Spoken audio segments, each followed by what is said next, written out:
ये अहम सुर्खियां थी, लेकिन अखबारों में कौन कौन सी ऐसी खबरें हैं जिसको सुर्खियों के तौर पर रखा गया है, अब वो जान लेते हैं।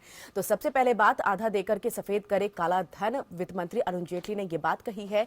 आपको बता दें कि 50% अगर आप बता देते हैं अपने अघोषित आय को, तो 50% ही सिर्फ आपको टैक्स देना पड़ेगा। वहीं विपक्ष ने कड़ा हमला किया है और विपक्ष ये कह रहा है कि संसद में वो आक्रोश दिखाएंगे। आक्रोश दिवस लगातार मनाया जा रहा है। इसके साथ प्रशासन जो यूपी के स्कूल बदहाल है उसको लेकर के भी सवाल यहां पर खड़े हुए हैं। और हमारे साथ ओमकारेश्वर पांडे जी जुड़ चुके हैं, वरिष्ठ पत्रकार हैं। उनसे हम समझ लेते हैं जिस तरह से लगातार चीजें जो है, स्थिति जो है बदल रही है। सर्जिकल स्ट्राइक के बाद भी ये हमला हो रहा है। ओमकारेश्वर पांडे जी, एपीएन पर आपका स्वागत और गुड मॉर्निंग।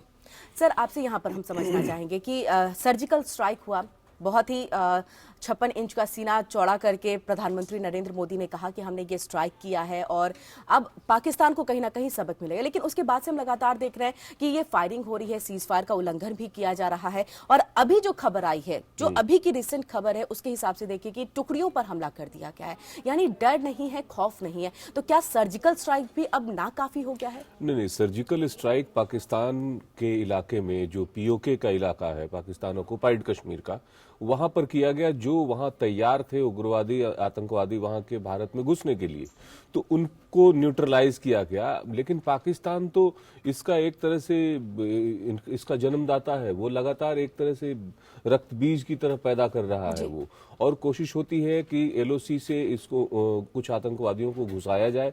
लगातार ये प्रयास चल रहे हैं। एलओसी पर फायरिंग होती है, आतंकवादी मारे जाते हैं। और दूसरी तरफ जो पहले से वैली में घुसे हुए आतंकवादी हैं, वो भी छोटे छोटे टुकड़े में ये लगातार हमला करते हैं। और वो स्ट्रेटेजिकली उनको अलग बिखरा के रखा हुआ है कि कहीं 2, कहीं 4, कहीं 3, इस तरह से वो अलग अलग आतंकवादी हमला करते हैं। और ये सिलसिला मुझे नहीं लगता कि इतनी जल्दी रुकने वाला है। तो अंदर भी जो कश्मीर घाटी में पहले से आतंकवादी मौजूद हैं, वो बौखलाए हुए हैं। और उनको सीधा सीधा पाकिस्तान के आकाओं का निर्देश है कि वो लगातार अपने हमले जारी रखें, सेना की टुकड़ियों पर हमले जारी रखें, और कई ऐसी जगहों पर वो लोगों को बंधक बनाएं, और जो भी कार्रवाई कर सकते हैं वो करें। तो भीतर भी जो हमारा सिस्टम है, हमें उसको उतना ही मजबूत करना पड़ेगा जितना हमने सीमा पर चौकसी रखी है, या सीमा पर हम करारा जवाब दे रहे हैं। मजबूती की बात करें, हमने तमाम कोशिशें कर ली, हमने बातचीत का रास्ता अपना लिया है, हमने जो अंतर्राष्ट्रीय मंच है वहां पर अलग थलग करने की कोशिश की, जहां से वो समर्थन भी हमें अंतर्राष्ट्रीय मंच से मिला है। इसके साथ हमने एक अपना सख्त एक रवैया यहां पर दिखाया कि हम सर्जिकल स्ट्राइक भी कर सकते हैं, इसके लिए भी आप तैयार रहिए कि आप सिर्फ हमला करें, ऐसा नहीं होगा। लेकिन उसके बावजूद अगर इस तरह की स्थिति बन रही है, तो क्या ये मान करके चले कि पड़ोसी देश है और अब हमें इसे झेलना ही है? देखिए, अब हालात थोड़े से बदले हैं। कल ही पाकिस्तान के उच्चायुक्त जो हैं अब्दुल बासित एक भारतीय चैनल को इंटरव्यू दे रहे थे, और वो लगातार अमन की बातें कर रहे थे कि साहब हमारे तो सेना पश्चिमी सीमा पर लगी हुई है, हमारी सेना जो है वो हमारे अंदरूनी आतंकवाद से निपटने में लगी हुई है, हम तो लड़ाई चाहते ही नहीं है। लेकिन कहना एक बात है और उनके जो कार्रवाइयां हो रही हैं, उनकी तरफ से जो उनका व्यवहार है, वो कथनी और करनी में साफ साफ फर्क नजर आता है। वो बात अमन की करते हैं, शांति की करते हैं, कहते हैं बातचीत से समस्या का सुलझाना चाहिए। भारत भी चाहता है कि बातचीत से समस्या सुलझे, शांति हो, लेकिन बंदूक और शांति दोनों साथ साथ नहीं चलती। आतंकवाद भी आप करेंगे और शांति की बात भी करेंगे, ये नहीं होगा। बिल्कुल पॉसिबल। अब हुआ ये है कि पिछले दिनों जब स्ट्राइक हुआ, न सिर्फ सर्जिकल स्ट्राइक, उसके बाद एलओसी पर जो भारतीय सेना ने एक एग्रेसिव पोस्चर अपनाया है, उससे उनको लगने लगा है कि अगर हम 1 मारेंगे तो ये 4 मारेंगे, 7 मारेंगे। और मैं एक पाकिस्तानी चैनल पे डिस्कशन को भी देख रहा था, तो पाकिस्तानी मीडिया को भी, वहां के जो सुरक्षा विशेषज्ञ हैं उनको भी लगने लगा है कि कहीं ऐसा ना हो कि पाकिस्तान की ओर से थोड़ी सी चूक हो जाए, गलती हो जाए, सीमा पर कुछ अगर हमने आक्रामक कार्रवाई कर दी, तो भारत उसका बदला लेने के लिए मुरीदके तक हमला कर सकता है। यानी एक डर अंदर घुस रहा है। बिल्कुल बिल्कुल, इसमें हम कामयाब हुए। बिल्कुल सर, ये तो रही कि बॉर्डर पे किस तरह की स्थिति बनी हुई है उस पर हमने आपसे चर्चा किया, लेकिन यहाँ पर नोटबंदी जो है वो देश का सबसे बड़ा मसला है। सर, उस पर भी हम आपसे बातचीत करेंगे। नोटबंदी के फैसले के बाद कैश की समस्या से जूझ रहे लोगों को आरबीआई ने एक बड़ी राहत देते हुए बैंकों से निकासी की सीमा बढ़ा दी है। आरबीआई के ताजा फैसले के मुताबिक अब लोग हफ्ते में बैंकों से चेक के जरिए 24,000 से ज्यादा निकाल सकते हैं। हालांकि 24,000 रुपए से अधिक की निकासी पर लोगों को 2,000 और 500 के नोट मिलेंगे। दरअसल नोटबंदी के ऐलान के बाद लोग पुराने नोटों को बैंकों में जमा कराने में जुटे हुए हैं और आरबीआई ने इस बीच बैंकों में जमा कराए और बदले गए पुराने नोटों का आंकड़ा सोमवार को जारी किया। इसके मुताबिक 10 नवंबर से 27 नवंबर के बीच देश भर में लोगों ने 8,45,000 करोड़ रुपए जमा कराए हैं। जो पुराने नोट थे उसे बदला भी है, लेकिन राहत के साथ 24,000 से ज्यादा निकालने को लेकर के आरबीआई ने एक शर्त लगा दी है। आरबीआई के मुताबिक वही रकम निकाली जा सकेगी जो आज के बाद खाते में जमा हुआ हो, यानी आज से पहले रकम जो जमा हुआ है या इसकी निकासी की छूट नहीं मिलेगी, क्योंकि बहुत से खातों की जांच अभी चल रही है। माना जा रहा है कि सैलरी की तारीख नजदीक आने पर आरबीआई ने चेक से निकासी पर छूट दी है। नोटबंदी के बाद से एक हफ्ते में अधिकतम 24,000 रुपए की निकासी की सीमा तय कर दी गई।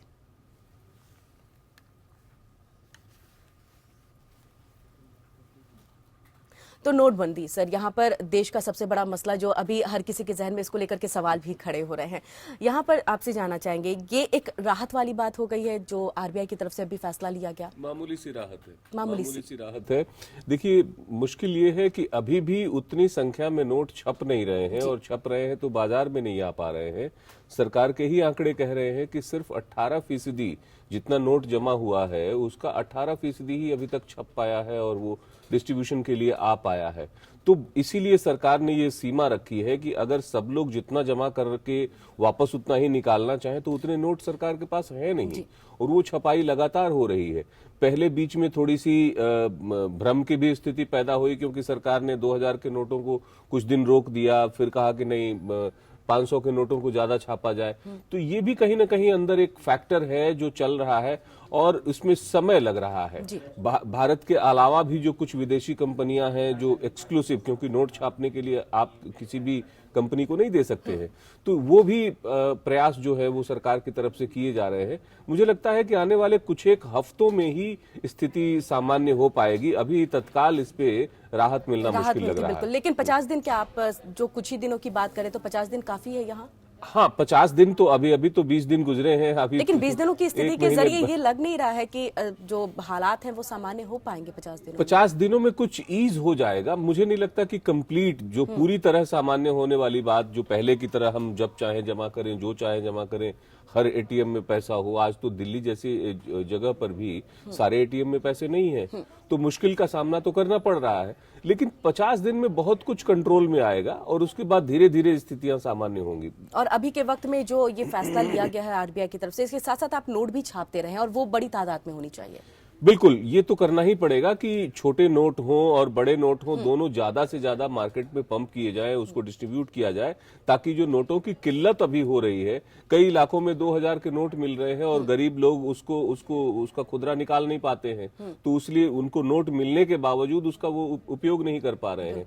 तो दोनों तरह के नोटों को भारी मात्रा में मार्केट पे लाना पड़ेगा। खासतौर से जितनी मात्रा में जमा हो रहे हैं, कम से कम उतनी मात्रा में वापस देना तो पड़ेगा, लेकिन इसमें अभी वक्त लग सकता है। लेकिन लोगों का समर्थन भी उसी हिसाब से मिल रहा है। लेकिन लोगों का पेशेंस बना हुआ है। अगर आप अभी महाराष्ट्र के चुनावी नतीजों को देख लीजिए, पंचायत चुनाव में, तो इसमें तो भारी संख्या में लोगों ने बीजेपी को सपोर्ट किया है, तो ये बड़ी राहत की बात है भारतीय जनता पार्टी के लिए भी। बिल्कुल यहाँ पर। और लेकिन संसद में वही विपक्ष जो है लगातार हंगामा कर रहा है। नोटबंदी को लेकर के संसद में विपक्ष का हंगामा लगातार जारी है। और शीत सत्र की अगर हम बात करें यहाँ पर सर, तो शुरू होने के बाद से ही विपक्ष प्रधानमंत्री नरेंद्र मोदी के सदन में जवाब देने की मांग पर अड़ा है। लेकिन सरकार विपक्षियों की मांग सिरे से नकार रही है। रोज संसद की कार्रवाई शुरू होते ही हंगामे के चलते स्थगित कर दी जाती है। और इस बीच सोमवार को केंद्र सरकार ने लोकसभा में इनकम टैक्स संशोधन बिल पेश किया है। ये नोटबंदी के फैसले के बाद भारी मात्रा में जमा हुई अघोषित रकम की जांच करने के उद्देश्य से लाया गया। इस संशोधन के बाद यदि कोई व्यक्ति खुद अपने काले धन का खुलासा करता है तो उसे करीब 50% टैक्स देना होगा। 25% रकम 4 साल के लिए फ्रीज हो जाएगी, जबकि जबकि शेष 25% रकम ब्लैक मनी डिक्लेयर करने वाले को मिल जाएगी। उन्हें ब्लैक मनी रखने के लिए मुकदमे का सामना नहीं करना पड़ेगा। खुद ब्लैक मनी का खुलासा करने वाले इस मौके को सरकार ने गरीब कल्याण योजना का नाम दिया है। नोटबंदी के बाद मिलने वाली कुल रकम में से 25% रकम का इस्तेमाल गरीबों के लिए शौचालय बनाने और सिंचाई सुविधाएं विकसित करने में किया जाएगा।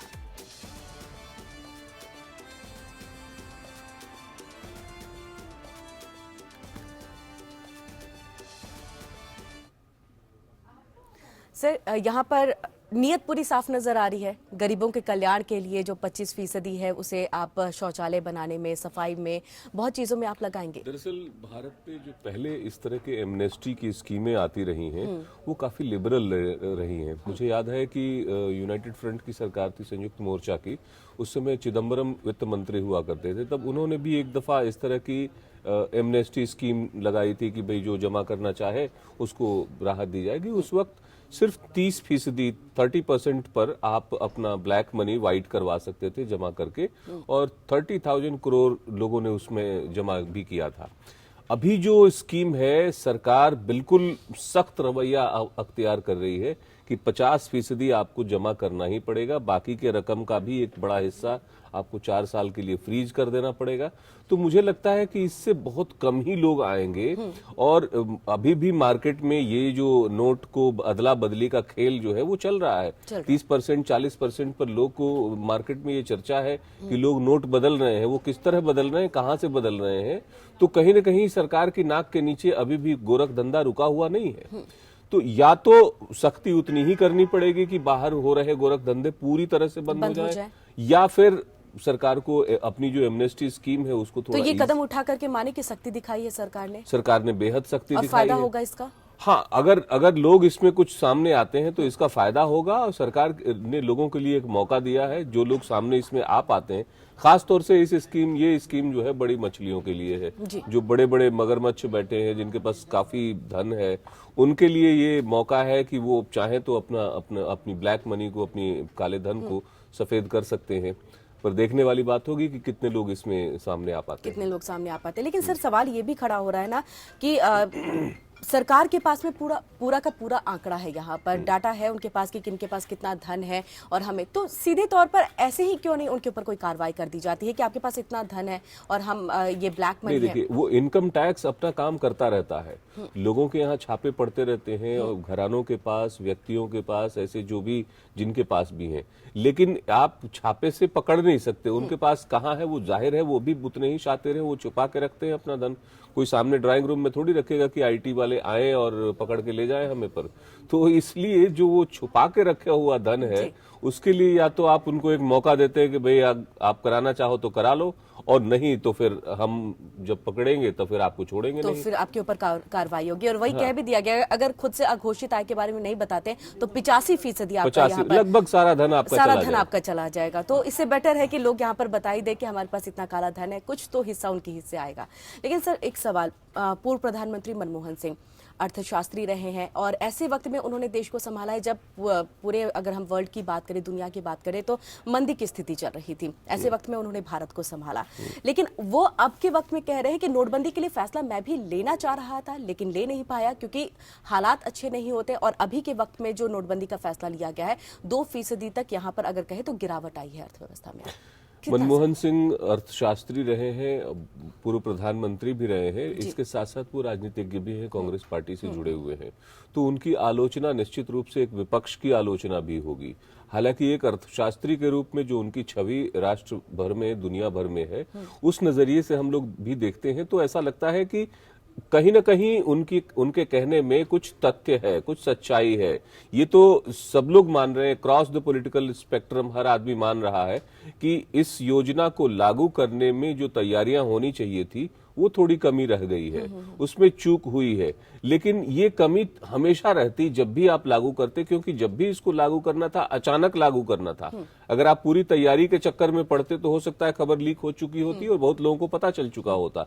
तो जब भी आप अचानक इस तरह के स्ट्राइक करते हैं, जो सरकार नहीं चाहती कि अब इसको सर्जिकल स्ट्राइक का नाम दिया जाए, तो आपको इस तरह के खतरे उठाने पड़ेंगे, कुछ हार्डशिप्स झेलने पड़ेंगे, जो भारत की जनता अप्रत्याशित रूप से पेशेंस के साथ, धैर्य के साथ झेल रही है और फिर भी सरकार का समर्थन कर रही है।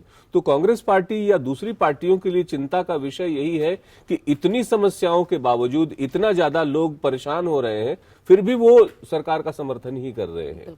उन्होंने जो कुछ कहा है कि 2% जीडीपी कम होगा, अब ये देखने वाली बात होगी कि अल्टीमेटली इसका कितना असर पड़ता है। हो सकता है कि एक आध साल तक, 2 साल तक इसका नेगेटिव कुछ इम्पैक्ट दिखाई दे इकोनॉमी पर लॉन्ग टर्म में ये भारत की अर्थव्यवस्था को दुरुस्त ही करेगा, उसको फायदा पहुंचाएगा। उसको फायदा पहुंचाएगा ये। लेकिन अभी की अगर और अगर फायदा न पहुंचाता तो मनमोहन सिंह खुद ये न कहते कि हम भी करना चाहते थे। आप करना चाहते थे लेकिन आपने हिम्मत नहीं की। तो आप अगर करना चाहते थे तो आपने इसकी अच्छाई सोच के ही सोचा होगा कि हम करना चाहते हैं। तो लेकिन पॉलिटिकल रीजन से आप नहीं कर पाए हैं, कहीं पॉलिटिकल ना कहीं रीजन और राजनीतिक ये एक दबाव पड़ा होगा आपके एक ऊपर। साहस की कमी, एक साहस की कमी कि हम इसको करते हैं तो बाकी पॉलिटिकल पार्टीज भी इसका विरोध करेंगी, जिससे आज वो कर रहे हैं। और उनको ये साहस नहीं हो पाया कि हम इतने मैसिव लेवल पे जो स्थितियां पैदा होंगी उसको हम संभाल पाएंगे। तो वो एक इच्छा शक्ति, साहस की कमी थी जो मनमोहन सिंह सरकार नहीं कर पाई। मोदी सरकार ने कर दिखाया वो। बिल्कुल। और अंतर्राष्ट्रीय मंच पर इसका क्या असर पड़ सकता है? अभी की अगर मतलब हम वक्त की बात करें, हम पॉलिटिकल नहीं जाते यहाँ पर, चुनावी चीजें, क्योंकि उसको लेकर के कई बार बातचीत हो ही चुकी है। लेकिन अगर हम इंटरनेशनल इस पे जाते हैं तो क्या ये नोटबंदी का असर कैसा रहेगा सर? देखिए, अधिकांश जो अंतर्राष्ट्रीय एजेंसियां हैं उन्होंने इसको लेके एक पॉजिटिव और बोल्ड स्टेप तो बताया ही है, लेकिन साथ साथ कई एजेंसियों ने ये चेतावनी भी दी है कि इससे अर्थव्यवस्था पे तात्कालिक रूप से थोड़ा सा असर पड़ सकता है, कुछ चीजें हो सकती हैं, नोटों के फ्लक्चुएशन में भी फर्क पड़ेगा। लेकिन अल्टीमेटली कई कंट्रीज ने ये जो अपने मंतव्य जाहिर किए हैं उसमें इसका बहुत पॉजिटिव असर भारत पर दिखाई देगा।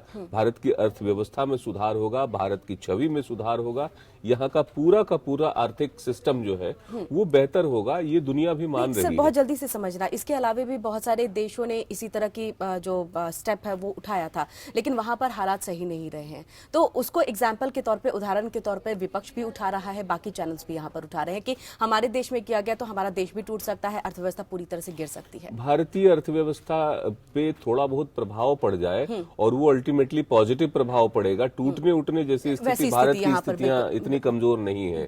दूसरे देशों में अगर इसका नेगेटिव असर पड़ा तो वहां के जो पॉलिटिकल सिस्टम है वो भी कमजोर रहा है, तभी उस पे उसका बहुत ज्यादा नेगेटिव असर पड़ा। भारत पे मुझे लगता है कि इसका पॉजिटिव असर ही पड़ेगा, पॉजिटिव पड़ेगा, ये सकारात्मक यहाँ पर असर पड़ने वाला है। सर, आप हमारे साथ जुड़े रहिए, और भी तमाम खबरों पर आपसे हम बातचीत करेंगे को लेकर के भी। तो नोटबंदी को लेकर के विपक्ष सरकार के खिलाफ हमलावर हो गया है, लेकिन पश्चिम बंगाल की मुख्यमंत्री ममता बनर्जी काफी मुखर विरोध कर रही हैं। दिल्ली में सबसे पहले उन्होंने ही दूसरी पार्टियों के साथ मिलकर के संसद तक मार्च किया था और इस मुद्दे पर राष्ट्रपति से मुलाकात की थी। कल भी विपक्ष के आक्रोश दिवस पर ममता बनर्जी ने कोलकाता में विरोध मार्च निकाला, जिसमें हजारों की संख्या में लोग शामिल हुए थे। और इस मौके पर ममता बनर्जी ने कहा था कि जिंदा रहूं या मर जाऊं, लेकिन मोदी को हटाकर ही दम लूंगी। आज ममता बनर्जी लखनऊ में नोटबंदी के खिलाफ एक रैली को संबोधित करने वाली हैं।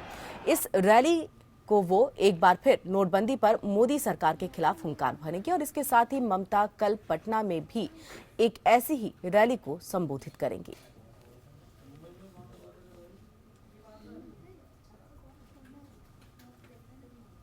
ममता बनर्जी आज लखनऊ में रैली करेंगी, वहां पर नोटबंदी को लेकर के जनता को संबोधित करेंगी और विरोध करेंगी। ममता बनर्जी ने मुखर स्वर में सीधे तौर पे ये बात कही थी कि मैं जिंदा रहूं ना रहूं, मोदी को हटा करके ही दम लूंगी। ममता बनर्जी जो है वो दिल्ली में सबसे पहले उन्होंने दूसरी पार्टियों के साथ मिलकर के संसद तक मार्च किया था और इस मुद्दे पर राष्ट्रपति से मुलाकात भी की थी। कल भी विपक्ष के आक्रोश दिवस पर ममता बनर्जी ने कोलकाता में विरोध मार्च निकाला था।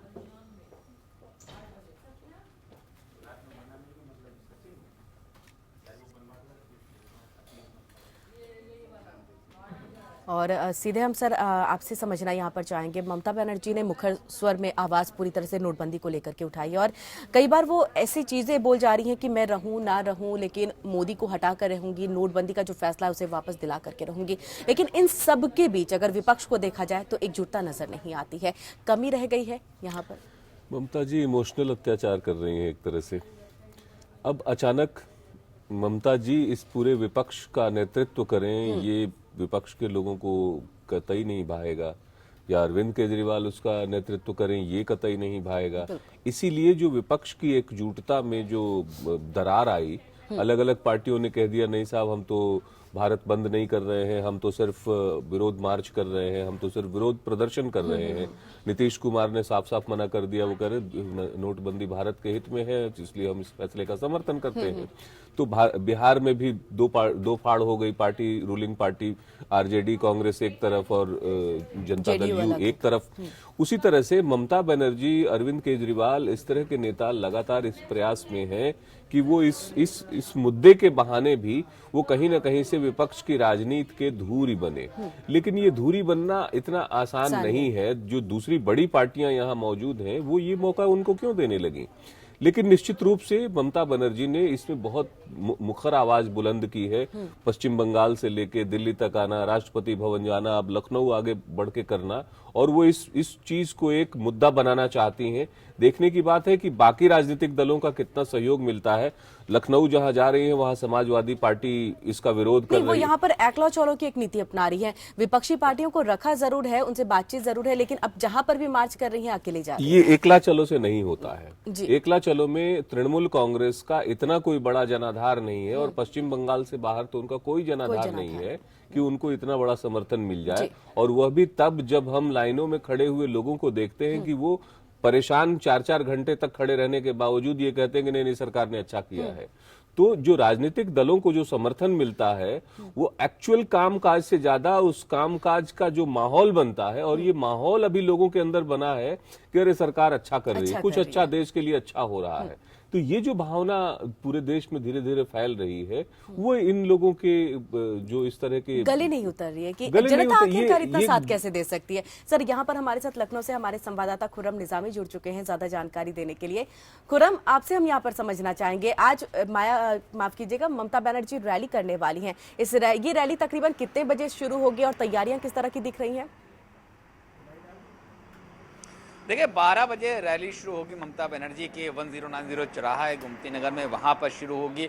और जिस तरीके से तैयारियां हो रही है वो देखकर आप इस बात का अंदाज़ा साफ लगा सकते हैं कि एक मेगा इवेंट करना चाहती हैं ममता बनर्जी। ममता बनर्जी कल रात को ही लखनऊ आ गई थी और उसके बाद उन्होंने बात भी की थी सबके साथ, और उन्होंने कहा था नोटबंदी जो है वो देश के खिलाफ है, आम जनता के खिलाफ है।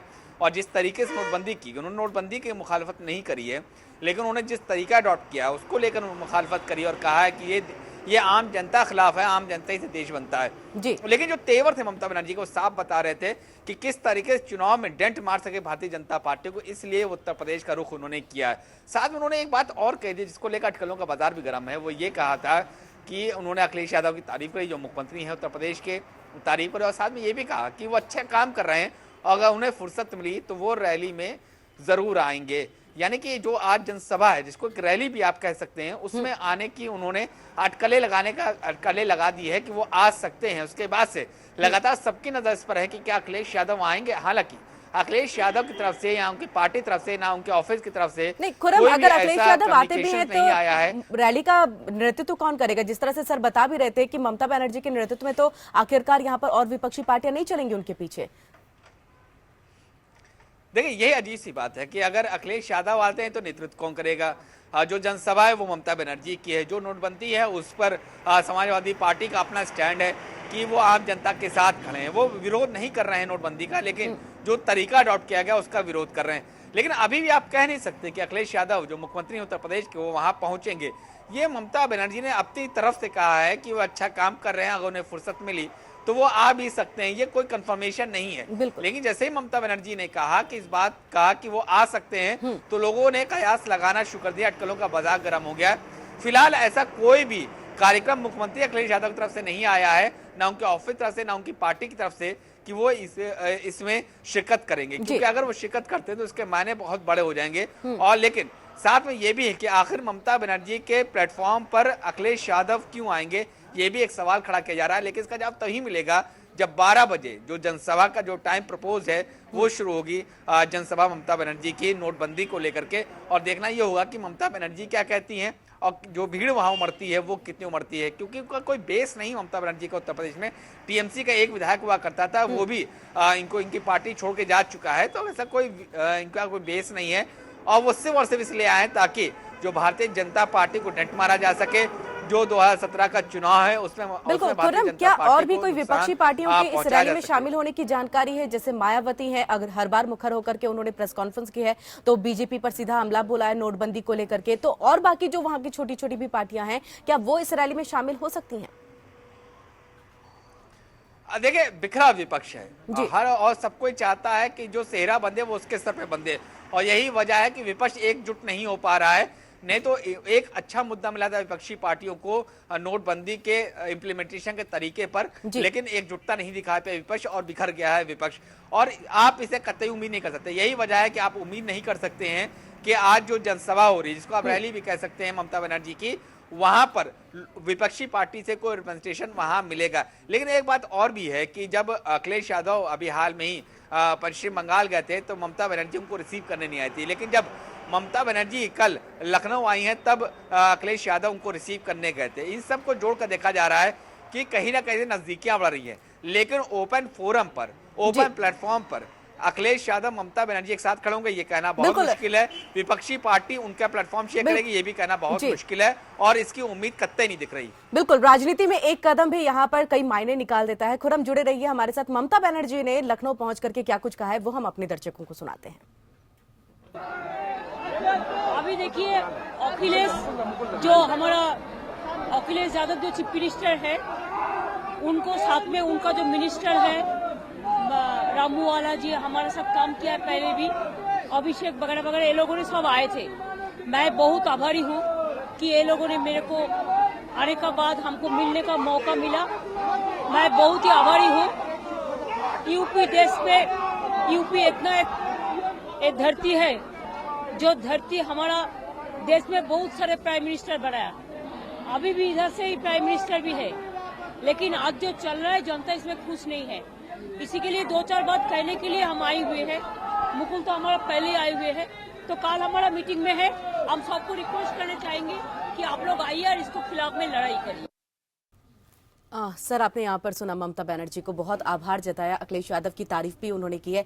अखिलेश यादव का खुद उनको उनके स्वागत के लिए पहुंच जाना राजनीतिक मायने क्या निकाल रहा है? क्या ममता बनर्जी जो यूपी आई हैं तो हम मान करके चले यूपी में जनाधार खोजने की कोशिश? बिल्कुल यही कोशिश है कि उत्तर प्रदेश में उनको लगता है कि इस समय एक लाइक माइंडेड सरकार है, समाजवादी पार्टी की सरकार जो उनके साथ कदम ताल कर रही है, नोटबंदी के विरोध में वो भी खड़ी है साथ साथ अखिलेश जी। लेकिन उनकी इच्छा अचानक वहां जाके रैली करना, आप किसी और स्टेट में जाके रैली कर रहे हैं, ये रैली, ये जनसभा अगर अखिलेश यादव ने बुलाई होती और आप उसमें जाती तो बात और होती। या आपके अगर वहां 2 4 10 विधायक होते और तब आप वहां कुछ कर रही होती तो बात समझ में आती कि आपका कोई जनाधार है।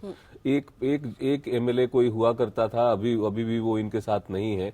तो निश्चित रूप से कहीं ना कहीं ममता बनर्जी एक तीर से 2 निशाने भी कर रही हैं कि केंद्र के फैसले का विरोध भी हो जाए और इस बहाने उत्तर प्रदेश में थोड़ी सी जमीन भी तलाश ली जाए। अगर कुछ लोग जुड़ जाएं तो पार्टी के लिए फायदा ही फायदा है।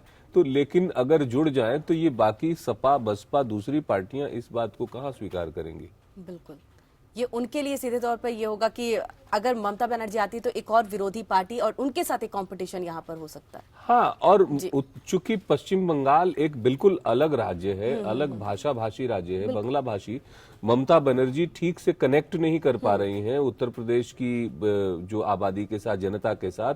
तो ये भी एक बड़ी समस्या है और यहाँ और बड़ी पार्टियां, बड़े नेता मौजूद हैं। तो मुझे नहीं लगता कि किसी को भी रास आएगा कि अब ममता बनर्जी पश्चिम बंगाल छोड़ के उत्तर प्रदेश की राजनीति करना शुरू कर दें। बिल्कुल सर, आपका बहुत बहुत शुक्रिया, आप स्टूडियो में आए और इतने खबरों को एनालाइज किया है, समझाने की कोशिश आपने की है कि किस तरह से इन चीजों को